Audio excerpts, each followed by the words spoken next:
હવામાન વિભાગ દ્વારા 31 જુલાઈ અને 1 ઓગસ્ટ દરમિયાન ભરૂચ જિલ્લામાં ભારેથી અતિભારે વરસાદની આગાહી વ્યક્ત કરવામાં આવી છે। ત્યારે ભરૂચની અસમાન ભૌગોલિક પરિસ્થિતિના કારણે નીચાણવાળા વિસ્તારોમાં સામાન્ય વરસાદમાં પણ પાણી ભરાવાનો મોટો ભય સેવાઈ રહ્યો છે।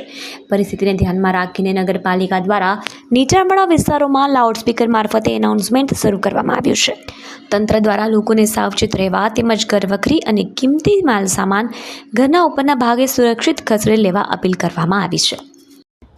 ભરૂચ જિલ્લામાં હવામાન ખાતાની રેડ એલર્ટની આગાહીને ધ્યાને રાખી ભરૂચ જિલ્લા તંત્ર સંપૂર્ણ સજ્જ છે। તેમજ ભરૂચ નગરપાલિકા દ્વારા આજ રોજ ભરૂચના જૂના વિસ્તાર કે જ્યાં પાણી ભરાવાની સંભાવનાઓ છે તે લો લાઇન એરિયામાં આજે તમામ વેપારી મિત્રો પબ્લિક માટે એક જાગૃતિનું અનાઉન્સમેન્ટ કરવામાં આવ્યું હતું કે જેથી તમામ લોકો જાગૃત બને। કોઈ પણ અનિચ્છનીય બનાવ અથવા તો જો વધુ હેવી રેન થાય તેવી પરિસ્થિતિમાં લોકોને સુરક્ષિત રીતે તેઓ બચી શકે તે માટે એક જાગૃતિના ભાગરૂપે સૂચનાનું અમે એક અનાઉન્સમેન્ટ કરવામાં આવ્યું હતું। સંપૂર્ણ ફાયર વિભાગ સજ્જ છે આપની સેવા માટે।